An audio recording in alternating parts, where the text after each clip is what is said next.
اللهم يا من شفيت أيوب وكشفت ضر يعقوب، اشف كل مريض يتألم ولا يعلم بحاله إلا أنت.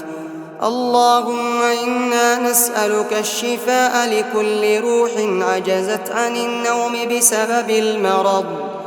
رب أرح ثم هون ثم اشف كل نفس لا يعلم وجعها إلا أنت، إنك على كل شيء قدير. اللهم اشف كل مريض، كل من قال لا حول ولا قوة إلا بالله. يا محيي العظام وهي رميم، احيي العافية في كل مريض.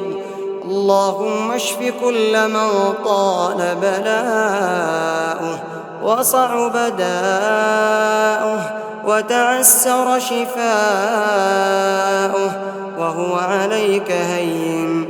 اللهم اشف من أنت أعلم بحاله ورد له عافيته وخفف عنه ألمه.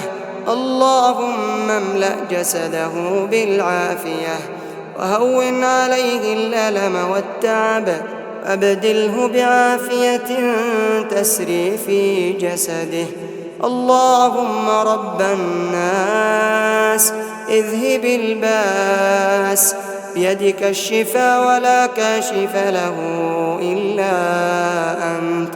اللهم إنا نسألك من عظيم لطفك وكرمك وسترك الجميل أن تشف كل مريض وتمده بالصحة والعافية. اللهم لا ملجأ ولا منجا منك إلا إليك، إنك على كل شيء قدير. اللهم ألبس كل مريض ثوب الصحة والعافية عاجلا غير آجلا. اللهم اشف كل جسد يضج به الوجع وكل روح تعج بها أنفاس الألم. يا رب اشف كل مريض وجميع مرضى المسلمين شفاء لا يغادر سقما. اللهم اسكب في جسد كل مريض نهرا من الراحة تسري في أوردته. رب أرح واشف كل نفس لا يعلم بوجعها إلا أنت. اللهم إنا نسألك الشفاء لكل الأجساد المتعبة التي أتعبها المرض، ورد إليها عافيتها يا رب العالمين. اللهم اشف من أتعبه مرضه وتأخر شفاؤه وقل دواؤه، فأنت عونه وشفاؤه. اللهم اشف كل مريض وعاف كل مبتلى وفك كرب كل مكروب ومهموم. اللهم إنا نسألك العافية من كل بلية والزيادة في كل نعمة وعطية والغنى عمن سواك.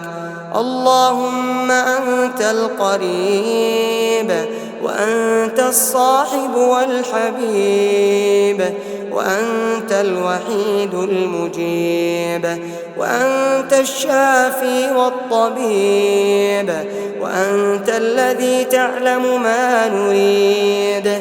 اللهم ارحم ضعفنا وآمن روعنا وأسعد قلوبنا وفرج همومنا واصرف عنا ما يقلقنا.